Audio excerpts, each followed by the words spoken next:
Okay, hi everyone. Today we're going to be talking about how gastrointestinal dysfunction is really one of the earliest signs of brain dysfunction. So I can tell you that there's a lot of people that suffer from chronic gastrointestinal issues, and they really don't understand that it really could be related to the brain. And I can also tell you just from experience, over 20 years of clinical practice, one of the things you see all the time is you see a patient that has gone from one practitioner to the next practitioner to the next practitioner, all experts in the gastrointestinal tract, all experts in the gut, trying various diets, various nutraceuticals, various protocols, and they have no benefits. They don't really see any improvements, and there's several reasons why that could happen. But one of them is that there's a brain component to it. So what I want to do in this discussion is really share with you the basic concepts of how the brain impacts the gastrointestinal system, and why sometimes when you have things like chronic constipation or chronic gastrointestinal issues, that it may really be a brain related problem. And when I say brain related problem, there's really a few groups. One group of brain related problem is early neurodegeneration. We'll talk about that. Another group is traumatic brain injury. We know that brain injuries catch up with us years later, and not necessarily immediately after the accident. Another group is autoimmunity. Lots of people have subtle neurological autoimmunity where they get destruction of different regions of the brain that then may impact their gut function based on what areas are injured.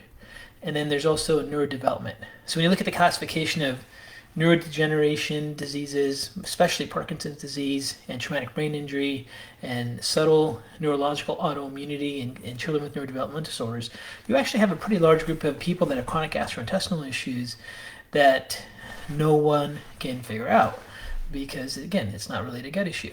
So in order for me to really explain these concepts to you, let me explain to you how the brain really controls the gut. So the cortex, you have different regions of the brain, and the brain has to basically activate the brainstem. And in the brainstem, there's a nuclei called the vagus, and then the vagus then activates the gastrointestinal tract. And the key things that the neurological impact of the brain is to the gut is that, number one, it has an autonomic effect. And when we say autonomic effect, that is related to releasing digestive enzymes. So these things just happen by themselves. You have no volitional conscious thought of actually releasing your own digestive enzymes. So the release of digestive enzymes, smooth muscle contractions, the muscles in your gastrointestinal tract that move food are all under autonomic control. So there's an area of the brain, there's actually multiple regions of the brain itself, areas in the insular cortex, areas throughout the limbic system, that all control autonomic function, and they all integrate into an area of the brainstem called the vagus, specifically the dorsal nucleus of the vagus, and that controls things like blood flow to the gut and enzyme release and smooth muscle contraction.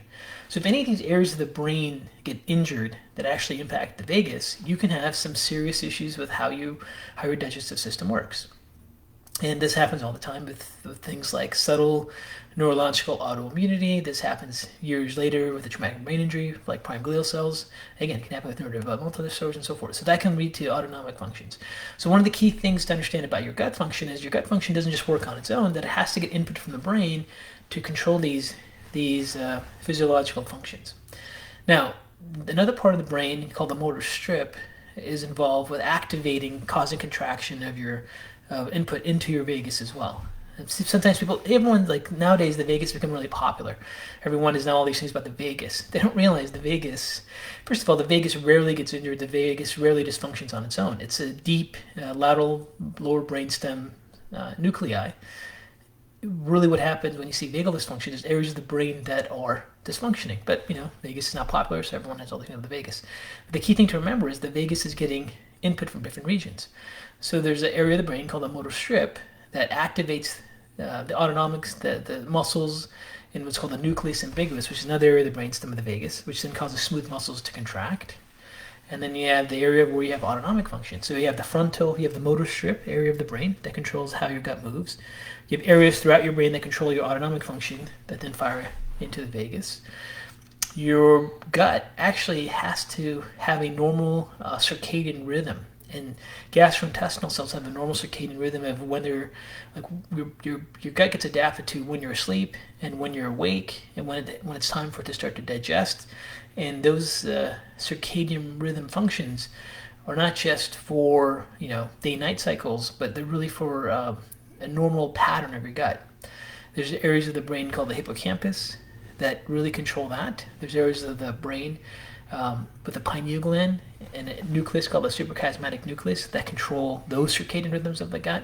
Those can get injured and lead to chronic gastrointestinal issues. And then there's areas of the brain that are involved with what are called intraceptive processing, where input from your gut goes to your brain. So your brain actually knows where your small intestine is and your large intestine is, and it can coordinate and sense food and a need for contraction in those areas. Any of these areas of the brain that get injured, everything from the motor strip to the suprachiasmatic nuclei to pineal lobe injury to areas in the hippocampus to insular parietal cortex, if they get injured, you can have some devastating effects on the gut. And you're not going to fix it by treating the gut. You may need to treat the gut to have function and be able to digest your food, but really what you may really have is a brain-related issue. So it's a lot of neurology terminology, but let's just make it really simple. And I hate when I do that, because then I realize I did that and it gets confusing for everyone that doesn't have a background on some of these terms. But very simply put, your gut function is totally dependent upon brain function, and different areas of your brain control different aspects of the gut through the vagus nerve. Even though the vagus nerve is really popular these days, and I don't know why, but it is become very popular. Really, the bigger issue with the vagus is input into the vagus that's dysfunctional. So areas in the brain that control muscle contraction, blood flow, enzymes are all involved with these imbalances in the gut. Now, if any of those areas are injured or dysfunctional, then you can have ongoing and chronic gastrointestinal problems. So let's start with the different categories now where you can have these problems. And by the way, when a patient has these chronic, one of the first red flags that the brain could be involved is if they show up with a clinical pattern, or they're doing everything right. Despite doing everything right, they still have gastrointestinal symptoms. And if you do everything right and you still have gastrointestinal symptoms, then you really first suspect that you may have a brain to gut axis issue.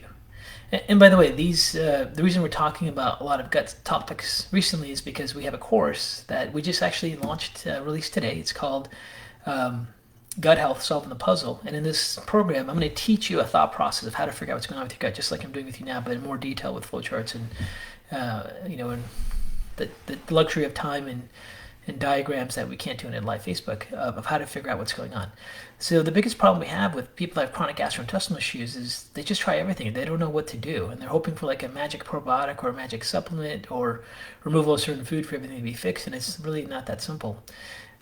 So in this Gut Health Solving the Puzzle, this is not a course that we teach protocols. It's a course that we actually teach you how to think through the process and try to figure out what's going on with you. That it really is the biggest missing link of what's out there. What happens is people start to think, oh, it's all about SIBO, it's all about leaky gut, it's all about this, and it's not true. You can have multiple things happening. So in the Gut Health Solving the Puzzle, what we're trying to do that's very unique is actually teach you the thought process of how to figure out what's going on with you if you're having any gastrointestinal problems. Now, if you have chronic gastrointestinal problems and nothing has been able to help you, then you have a certain list of things that may be a factor, and one of them is the brain.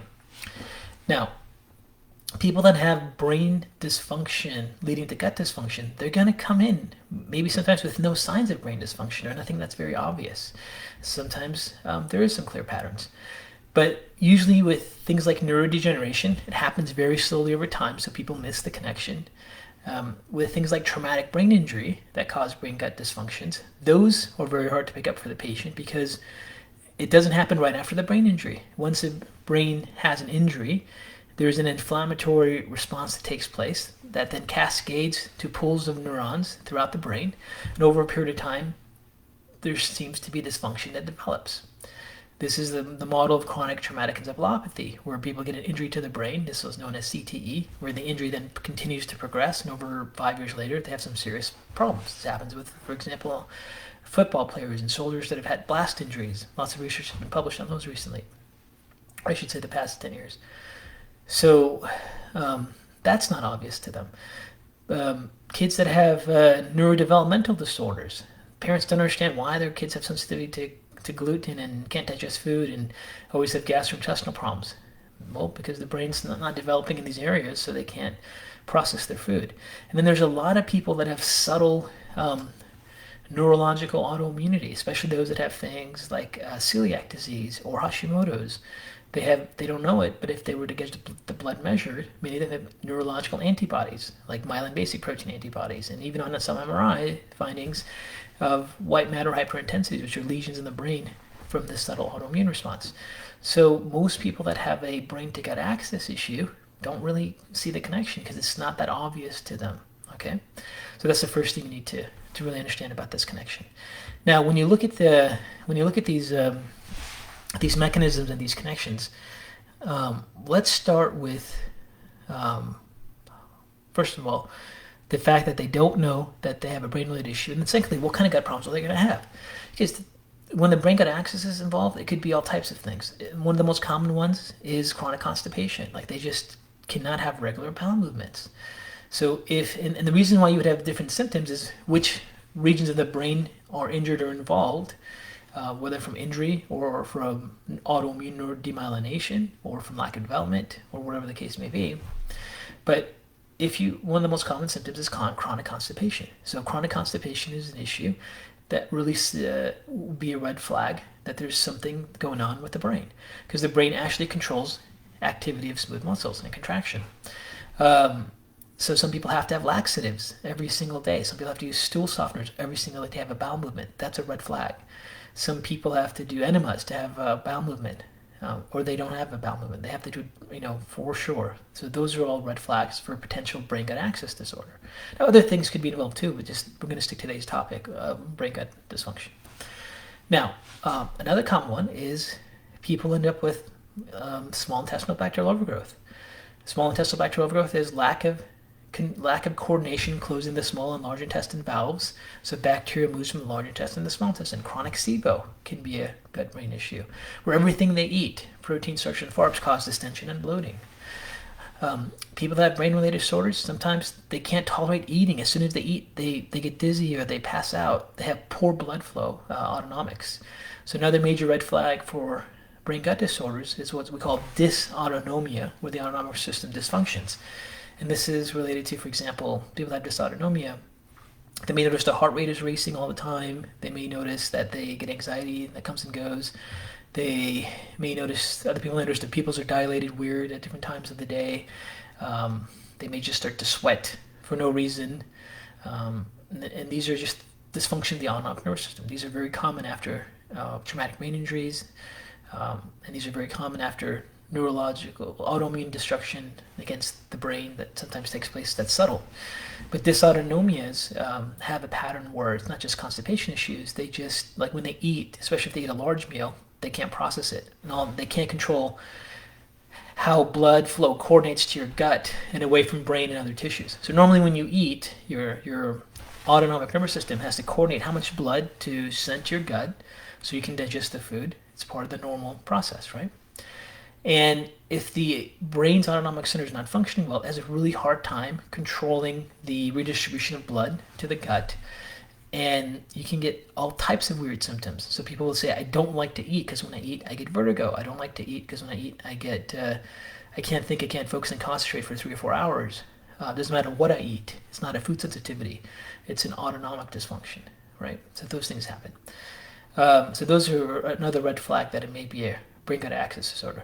People that have chronic bacterial yeast overgrowths, nothing ever fixes it, can be a brain-to-gut disorder.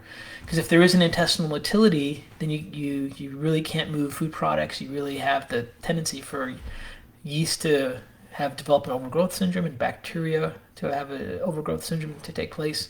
So you can actually see all types of imbalances. And if you did a comprehensive digestive stool analysis, we're looking for markers of digestion and absorption and all these things, they would probably all be abnormal when this brain gut axis isn't working. So it's critical that you rule out the brain if you have chronic gastrointestinal issues. So that's the presentation of it. Now, when you learn how to do a thought process to figure out what's going on with the gut, you first have to go, what are the red flags? So let's talk about neurodegeneration first. And the most common neurodegenerative disease that really impacts the gut is Parkinson's disease. Okay? And Parkinson's disease actually starts in the gastrointestinal tract. Parkinson's disease is a disease where this protein called alpha-synuclein builds up in the gut. It doesn't get cleared out like it should. And this protein gets in the way of neurons normally functioning, and you start to get degeneration. And one of the earliest symptoms of Parkinson's disease, 10 to even 20 years before you actually start to have tremor, which most people think of a resting tremor, where you see someone's hands shaking. With Parkinson's disease, that period of time between constipation and tremor can be 10, 20 years. So tremor is one of the last signs of development of Parkinson's. The earliest sign is constipation. So a lot of people that have chronic gut issues, chronic constipation, one of the first things you want to realize is they have Parkinson's disease. Now, age is a key thing. You're not going to be thinking Parkinson's disease in someone who's 25. However, there are young onset Parkinson's disease that start at age 35 to 45, and they're about 10 to 15% of the Parkinson's disease population. The majority of people that have Parkinson's disease and have a brain gut issue are the ones that are obviously older. So once you start getting past page 50 and as every year goes by, there's a greater probability of a neurodegenerative disease. But in the older population, 50, 60 and older, you definitely have to rule that out. Now, one of the earliest signs of Parkinson's disease, like we talked about, is chronic constipation, because degeneration takes place in their gut. The next ones are loss of smell, especially to coffee, anise, and peppermint. Some studies have shown that. That's another early sign of Parkinson's disease. And then just rigidity and stiffness. And usually starts in one limb, like a frozen shoulder that's always tight, or a frozen hip that's always tight. They're always getting muscle work, and maybe muscle work relieves it for a couple hours, but then it comes right back. And that may happen for 5 or 10 years. And in those cases, it's a neurodegenerative disease. And if it's impacting the motility of the gut, you're not going to just take a digestive supplement and fix that. So your prognosis and what you expect to get out of an outcome could be totally different. Maybe at that point you really have to focus on saving your brain and focusing on doing strategies to improve your brain function. And also on Dr. K News, not only do we have the Gut Health Puzzle program, but we put together a program called Save Your Brain, which goes into how to teach you how to look at diet, nutrition, lifestyle factors and support your brain. But in any case, the point is that the gut issue may really be a brain-related issue. So that's one of the key things about Parkinson's disease. Now, if you wait to get full-blown tremor and resting tremor and like a mask face where you have an expressionless face and stiffness, that's really waiting too long. You want to jump on it as soon as possible. You want to improve your brain function as possible. Now, the other key thing that's an early sign of maybe why someone may have early Parkinson's, besides the constipation issue and rigidity and stiffness, is they have poor handwriting. The handwriting gets smaller. So one of the things that happens with Parkinson's disease is there is some degenerative changes that take place in a pathway that impacts the dopaminergic drug pathway, where it impacts amplitude of muscle activity, and if it's not working well, you tend to get cramping. And before you get very obvious hand cramping, your handwriting will get smaller. This is called micrographia. So if you take a piece of paper and write a sentence, let's say 15 times in a row, like today's a sunny day, and you keep writing it, if your font size starts to get smaller, that's another sign of rigidity or stiffness. Now, some people that have early Parkinson's don't have chronic constipation. Some just have autonomic dysfunction. So anytime you have a chronic gut issue, and if Parkinson's disease runs in your family, but you're noticing micrographia, hand cramping, you're noticing stiffness, rigidity, frozen shoulder, you may want to get a very thorough workup of what's happening with your brain, right? So that's the most common neurodegenerative disease that impacts the gut. Now, other diseases can also impact the gut, but that's the most common one, and that's the one that slowly comes on, which people miss. So sometimes, your earliest findings of Parkinson's disease if you go to an astute clinician, they will start with your GI tract issues and kind of figure out from your other findings that may be an issue. So that's that. Now, if that's the case, then you have to figure out how to optimize your gut. You may need to take digestive enzymes. You may need to take probiotics. You may need to take lots of dietary changes to improve your gut function, because there's really a degenerative process happening in the gut. And if you do those things, they can help reduce your inflammation and potentially impact the progression of your inflammatory risk factors that can promote the autoimmune disease, but your prognosis changes. And that's really important too. A lot of times when people have chronic gut issues, they just feel like there could be a hidden parasite or some kind of food they missed or something, and they're so frustrated and confused. And sometimes when they understand the mechanism, it becomes a lot easier to deal with the condition. So we talked about one group of people that bring gut disorders, which is neurodegeneration, most commonly Parkinson's. Let me move on to the next group. The next group of people that have brain gut disorders are people that have neurological autoimmunity. Now, the most obvious one is if someone's diagnosed with multiple sclerosis, and if you see any kind of, on MRI, white matter lesions, which occur in specific areas, like in the lateral brainstem, that can impact the vagus. If it impacts areas of the insular cortex, areas of the limbic system, those can impact digestive function. Because remember, the brain actually activates the vagus, and if those centers are injured, then you can have some significant types of dysfunction.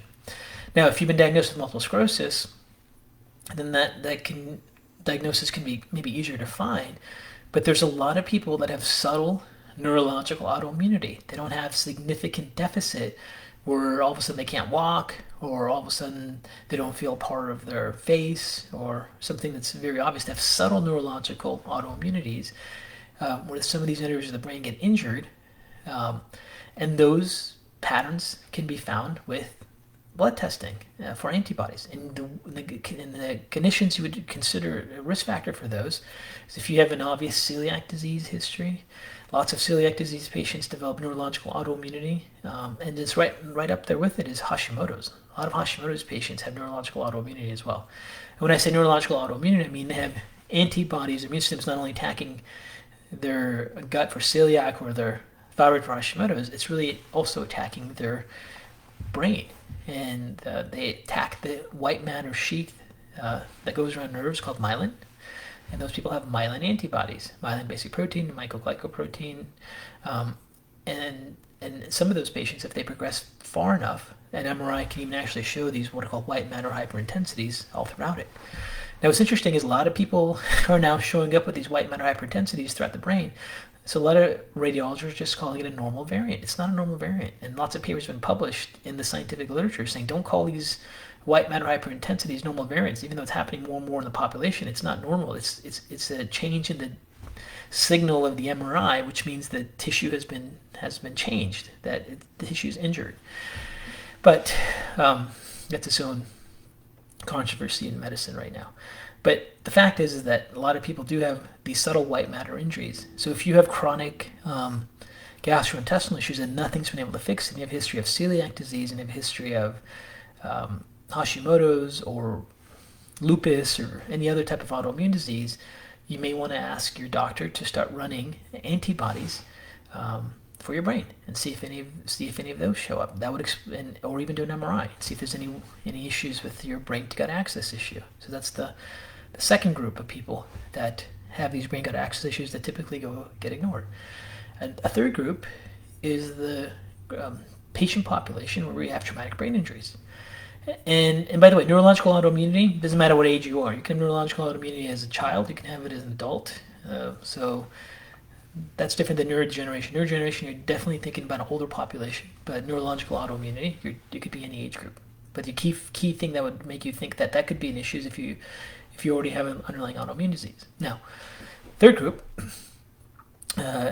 is traumatic brain injury.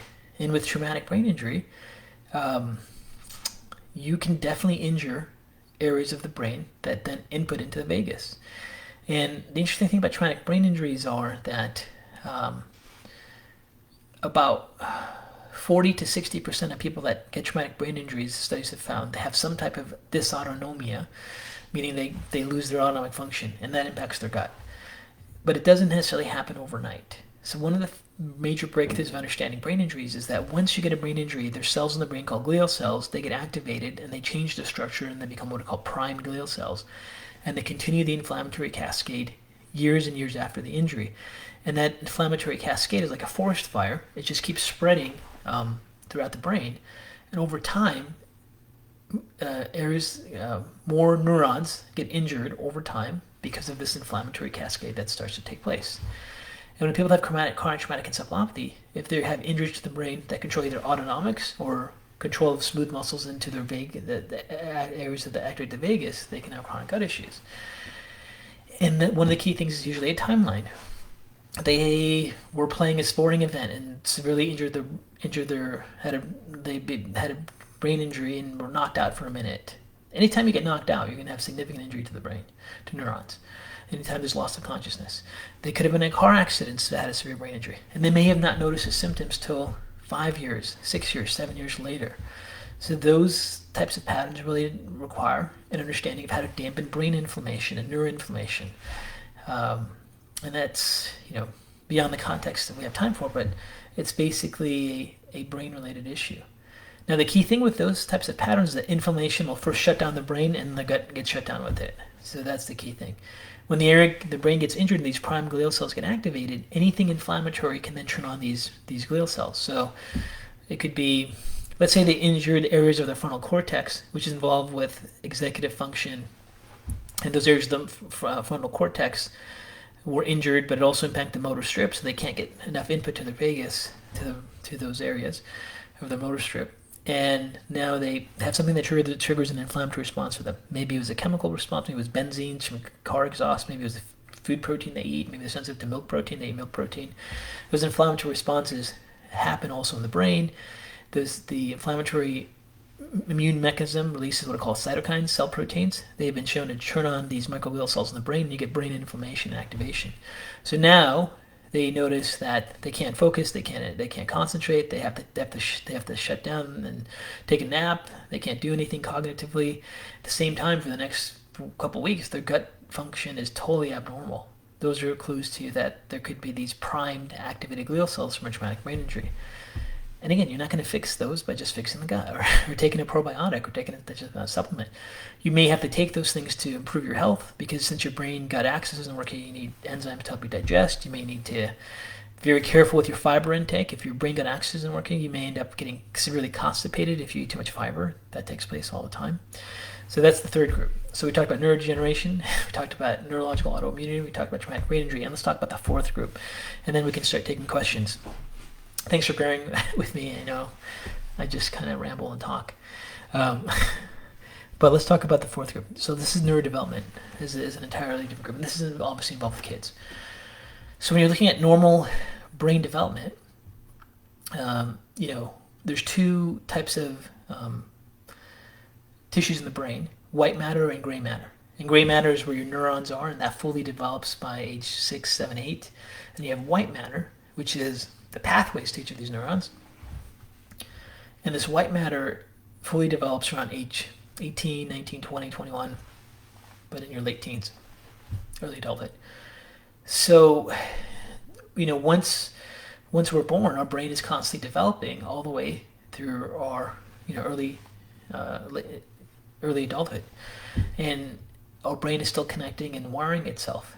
So when kids have a developmental disorder, whether it eventually gets diagnosed somewhere along the autistic spectrum or ADD or ADHD, whatever expression of their neurodevelopment they have, areas of their brain are involved with activating the vagus. They're off. They're not going to be able to have the best function. So you see kids that have neurodevelopmental disorders, many times they get bloating and distended every time they eat. They can't tolerate foods. They have leaky gut. They have all these other related issues ongoing. No matter what they do for their gut and diet, nothing fixes it because there's a brain component to it. So brain issues are a major part of that as well. So anyways, those are the main things. I'm going to go over some questions here now, but those are the main things that are really involved with this brain gut axis. So let me just do a quick recap, and then we'll go through some questions. Okay.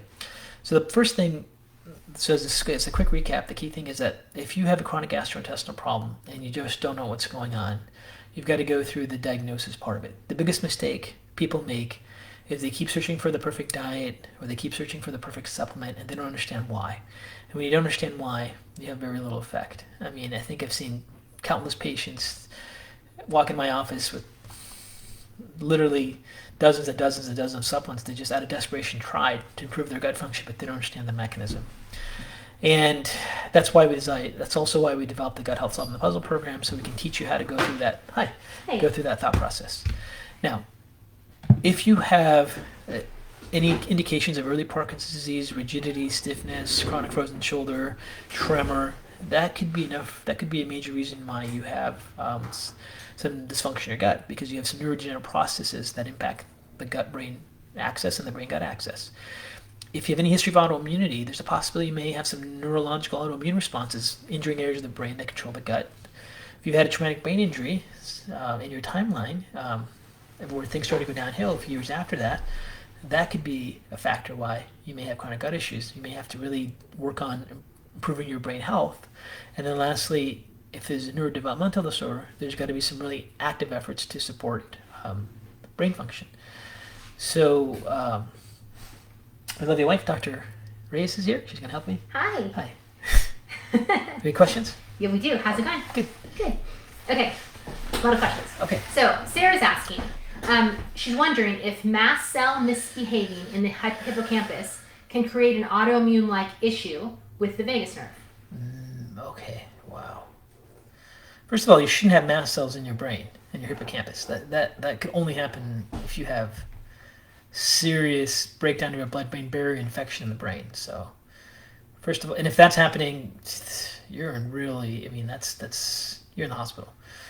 You know these. So that's number one. Okay. And then what was the second part? Well, I crossed it. Can mast cell misbehaving in the hippocampus create an autoimmune-like issue in the vagus nerve? I don't know.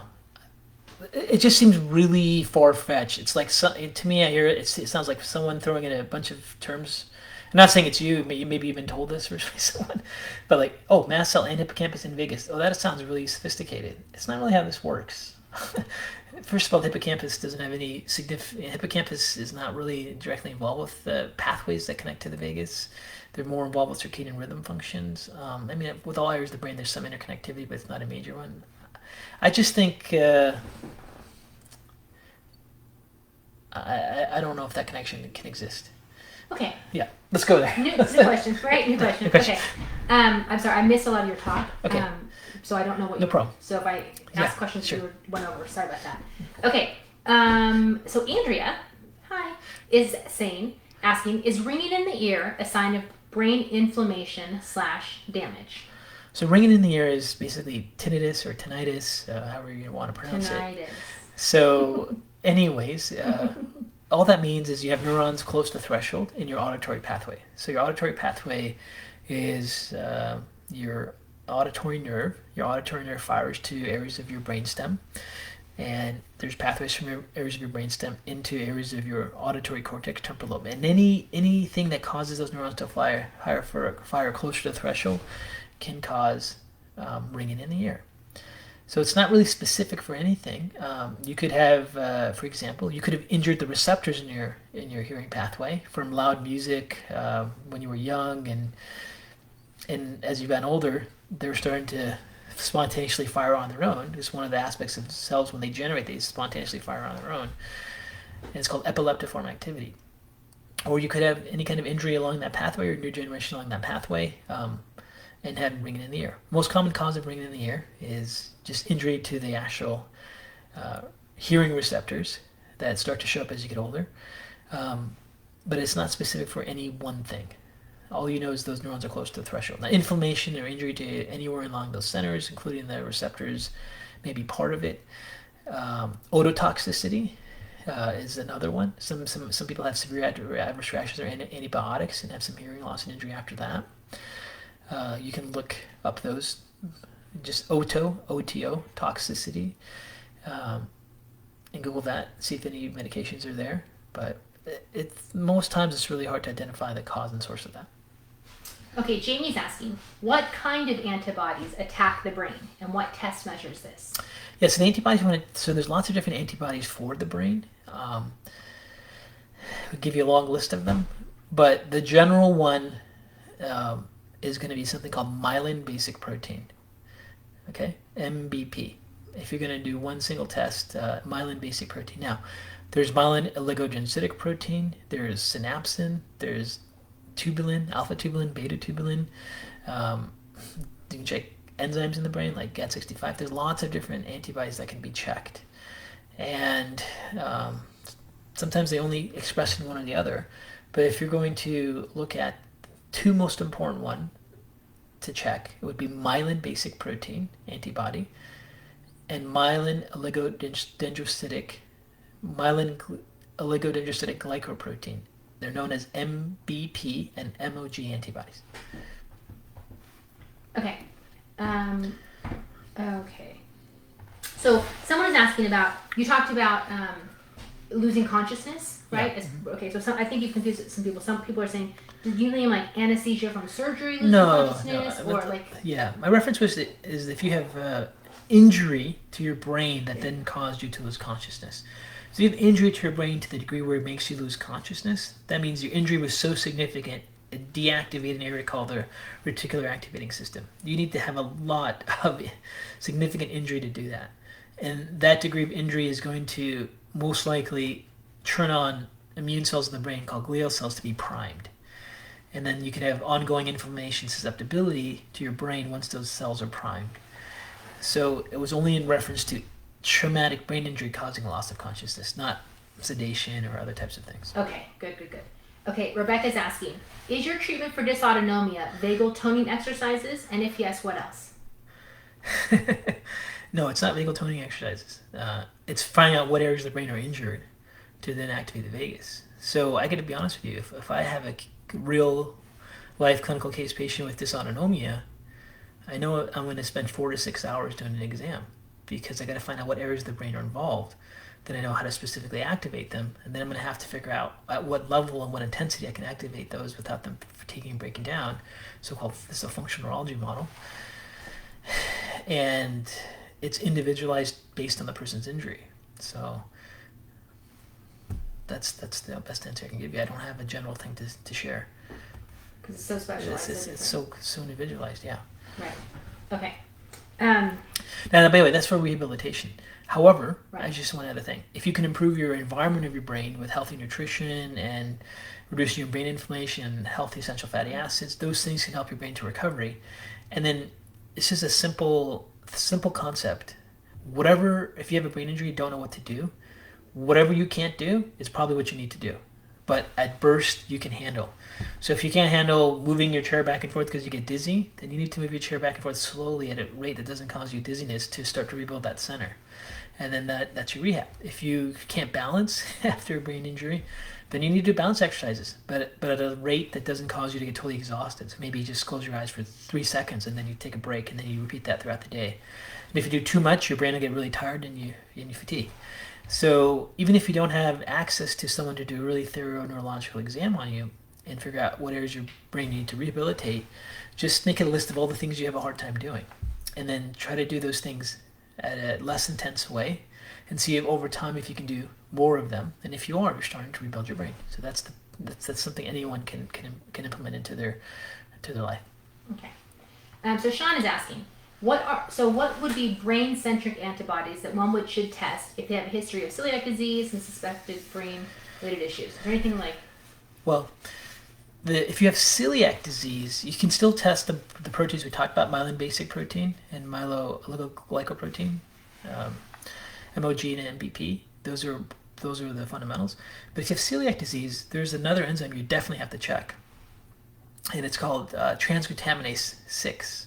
So transglutaminase 2 is the main autoimmune blood marker for celiac disease. That's tissues that are being attacked in the gut with exposure to gluten.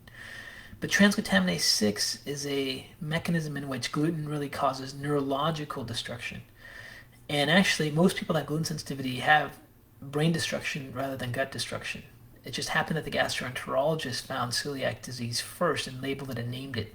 Mm-hmm. And many neuroimmunologists truly believe that gluten sensitivity, not even celiac disease, but just gluten sensitivity, but especially celiac disease, is without question a neurological disease, because the majority of people that have it have this inflammation, destruction of their brain.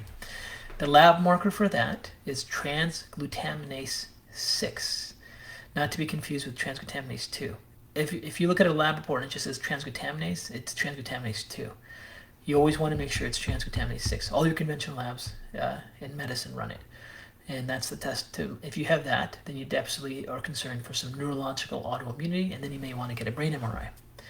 If you get a brain MRI, you have to realize that you have to have 60% or greater destruction of your neuron myelin to show up on an MRI to capture that signal that you'll see with an MRI. So some people have MRI changes, most people don't because they don't get that progressed. But if you have MRI changes, it's pretty obvious that you have some destruction happening with that. Okay. Okay. Elizabeth's saying, what part of the vagal nerve plays in the health of the gut function? Is there a specific part? Well, the vagus nerve has different parts. There's actually 4 different parts and nuclei.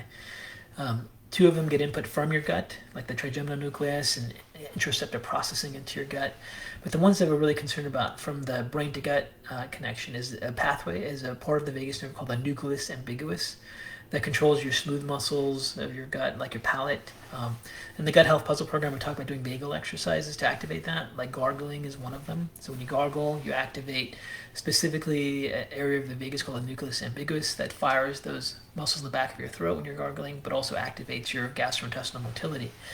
And then there's a dorsal nucleus of the vagus, which controls the parasympathetic functions. So as far as brain to gut, those are the 2 nuclei, nucleus ambiguus and dorsal nucleus of the vagus. Okay. Do electronic vagal nerve stimulators have value? Yes, a good question. I don't know. So there's different, when you look at the research circles and you look at the vagal stimulators, there's the ones that are used in medicine as implants, where they surgically implant a device, like just like a pacemaker in, and it activates the vagus. And that's been shown to be effective for many things, including chronic migraines and seizure activities. And it's not typically used for gut disorders, but it's used for pretty much all these other autonomic dysfunctions. And then there is like vagal stimulators that use the tongue. There's vagal stimulators that use the ear because there's some sensory pathways from the tongue and ear to the vagus. Then there's kind of like energy medicine vagal stimulators. And they may or may not have some effects with people. And I think some people I've seen, like I don't use them personally in my practice, but I've had patients come in and they feel like it's made a huge impact for them, and other patients that I feel like has no impact on them. So I think it varies for people to people, and it really may depend on how the input is actually activating the right centers of the vagus.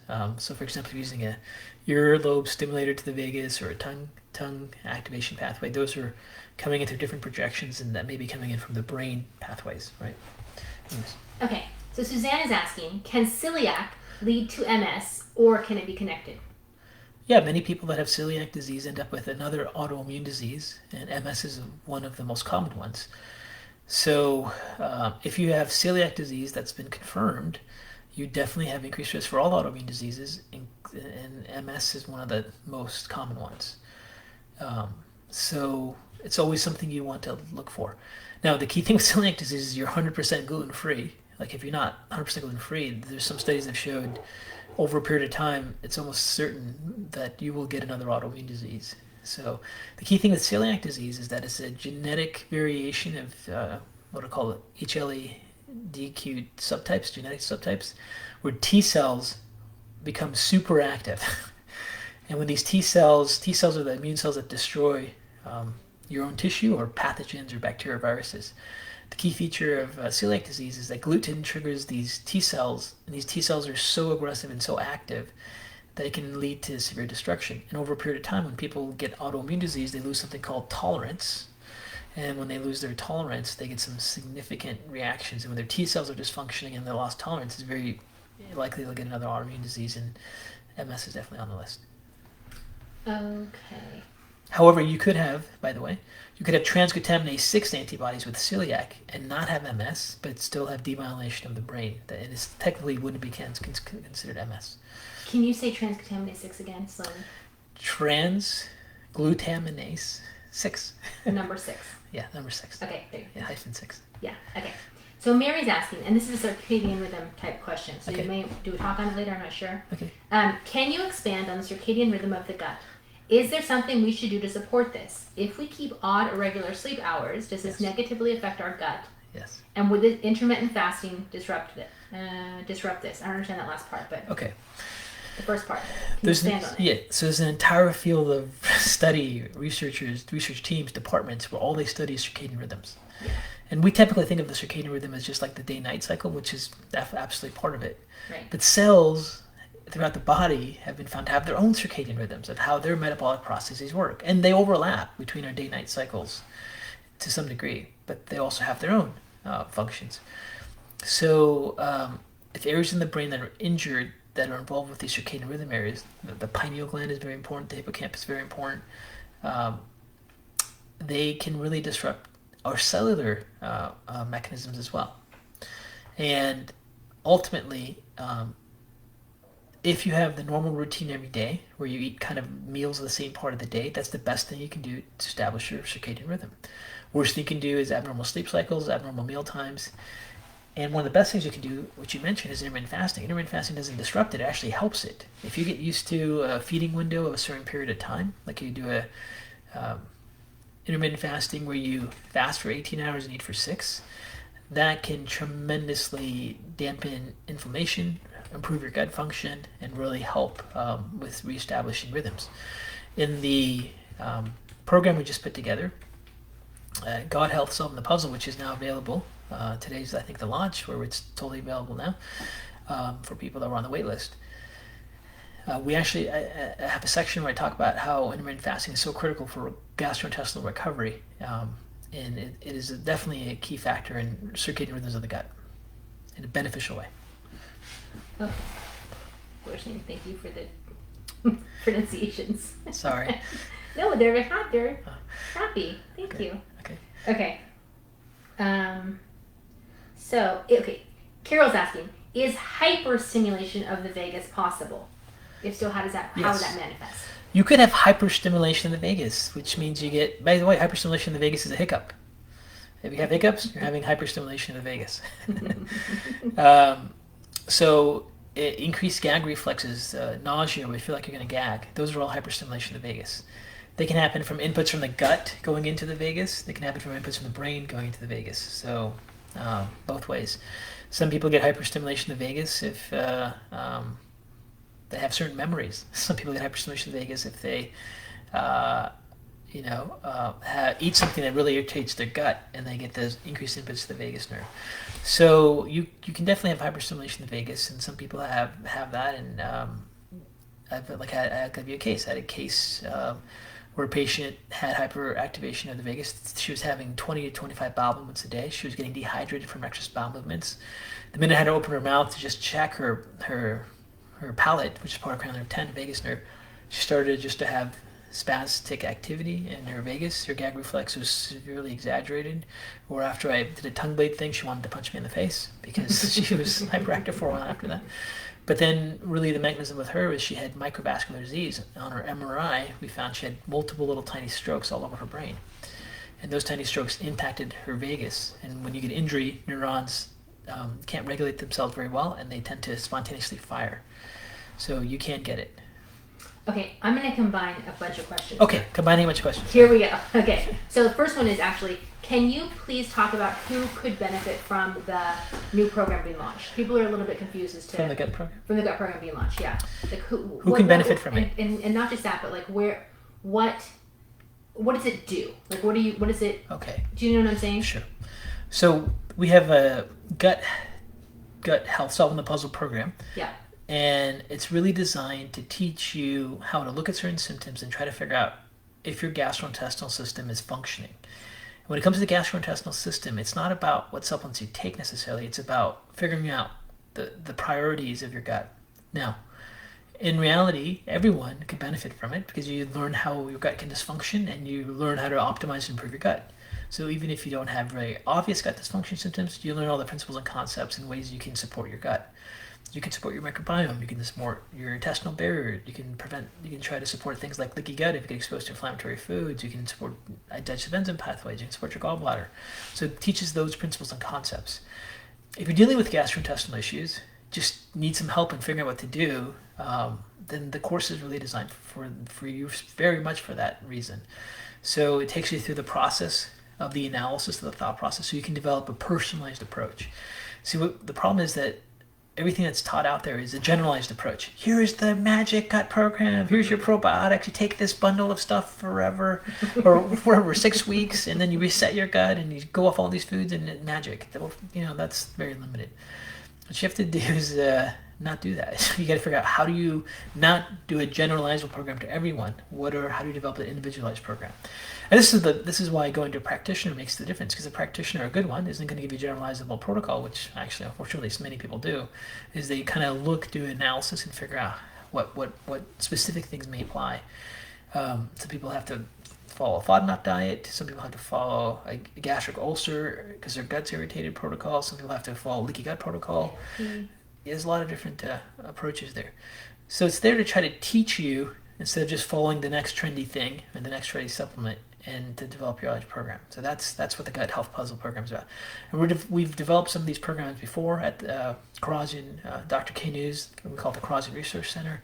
We did one on Save Your Brain. We did one on oral tolerance, which we talked about before, and this one's on gut health. So I think it's a good program for everyone, but especially if you have GI issues. Okay, so now here's part two. You kind of okay, part two. Okay, it's a three-parter question that I'm combining here. Okay. So this is mainly I'm trying to answer Alyssa's question. So then she's saying she bought the gut program, okay, but as she's going through it, now she's realizing and listening to you. Yeah. Well, wait a minute. Maybe it's my brain. Maybe it's my brain first. Okay. So then, she's saying what she says. She's excited for the information and is really happy, but she's just confused. Right. Like, where does she start? Does she start with the gut? Does she start with the brain?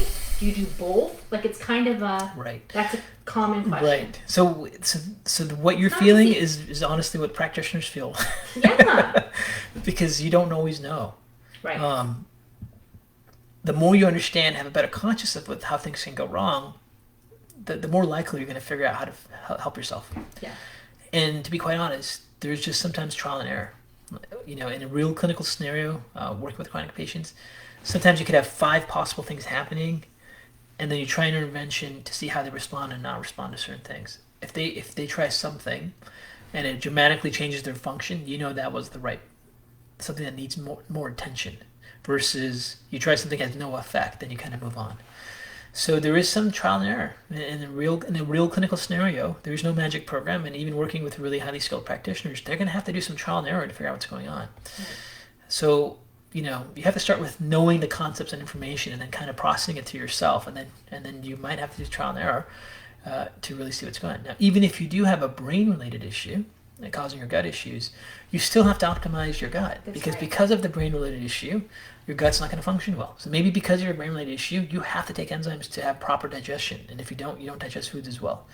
But now you're not feeling like you have this cursed gut no one can figure out. You know that when your brain starts to function better, you may be less dependent upon enzymes. There's some days where you don't even need them at all. And days you have a bad brain day, your gut really is a problem. So you start to understand those connections.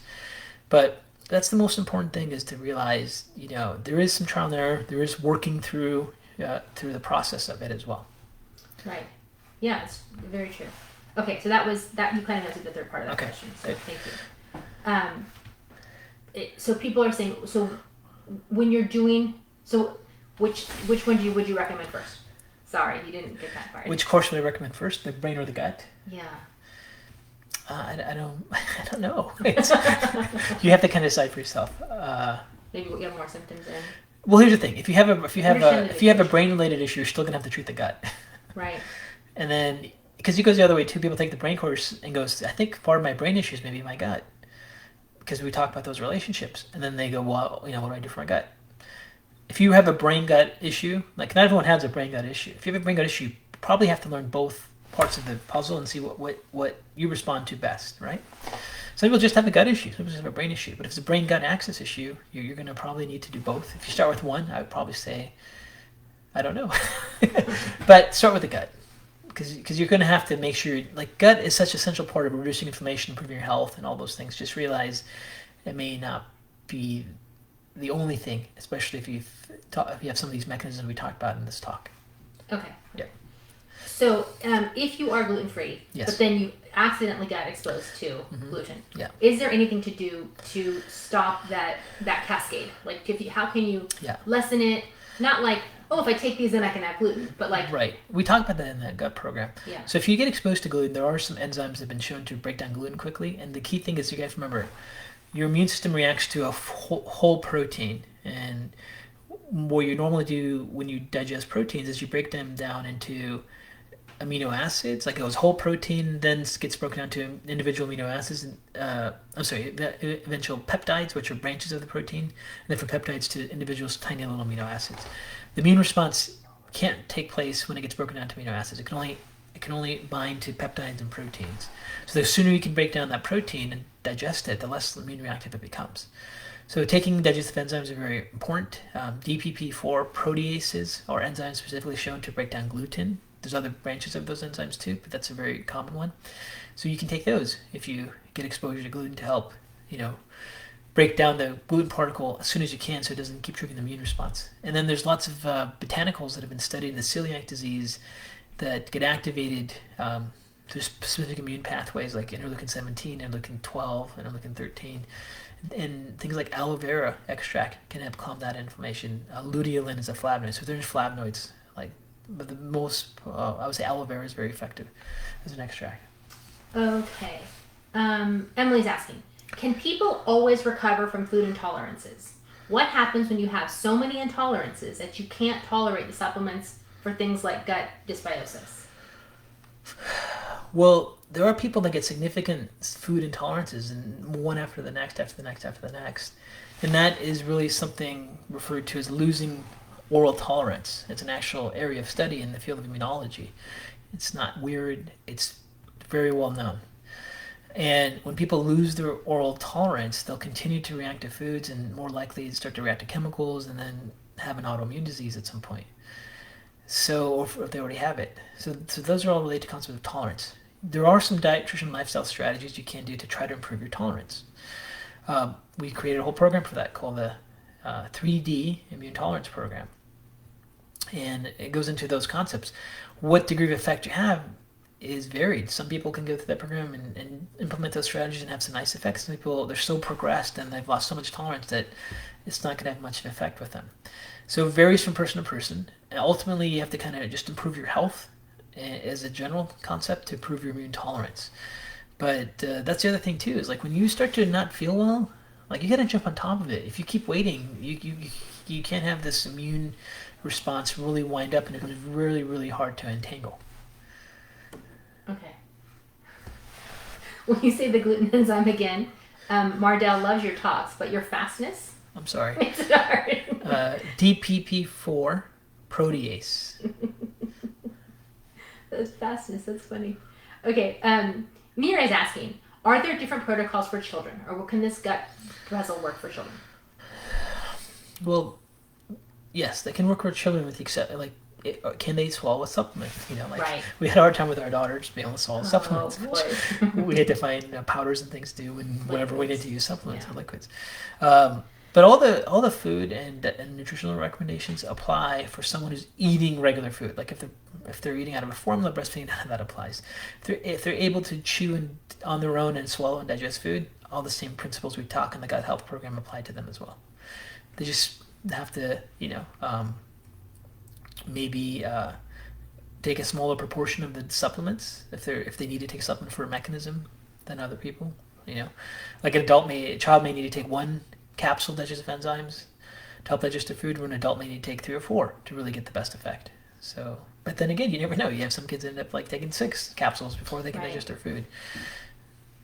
So it's definitely transferable from adults to kids. Okay. Do you know anything about red light therapy? I don't know much about red light therapy. Okay, people ask. Yeah, some people ask about it. Okay, let's see.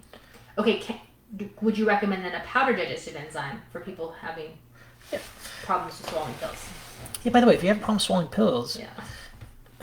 and you're an adult and used to be able to swallow pills, that's a really red flag. You have a brain to gut axis issue. Say that again. If you have problems swallowing pills and it's not something you've had your whole life, Right. it just started to happen as you got older over time, that is a red flag that you may actually have a brain gut axis issue, a vagal swallowing issue. It's called dysphagia. You can't swallow. Everything we talked about in this talk applies to that. But yeah, you'll have to use powders or whatever you can to make it work. Sometimes you just have to open up the capsule and just put in some water and drink it. That's fine too. Okay, last question. Sure. Can you please say again the things to do to stimulate the vagus? Yeah, there's lots of things you can do to stimulate the vagus. And if you get a chance to read my book, Why Isn't My Brain Working? There's a whole chapter on that. And the gut health puzzle program, we go over it. The easiest one, simplest one to do is just to take water and then gargle aggressively with it. And when you gargle aggressively with water, you activate the smooth muscles, you activate the nucleus ambiguous of the vagus, that activates input to the gut to really start to activate motility and movement, and even activates autonomic function like parasympathetic function, like getting blood flow to the gut and enzyme release. Now, you can swallow. People always ask, do you gargle the water? Do you spit it out? You can swallow it or spit it out. It doesn't really matter. All that matters is that you have X amount of time, 30 seconds, a minute, 2 minutes, where you're gargling. You can gargle for 10 seconds, swallow, and then take another sip, gargle for another 10 seconds, and swallow, and then finish like a large glass of water a couple times a day. Those would be the easiest way to start implementing some vagal exercise. Okay. Yeah, I have more, but if you're... Okay, thank you everyone for joining us. Hope you found some information that was useful. Please check out the Gut Health Solving the Puzzle program. We put a lot of time and energy into it. I think it's a great program at Dr. K News. And thank you for joining us and follow us and all the things that go along with supporting us. Thank you. Appreciate it.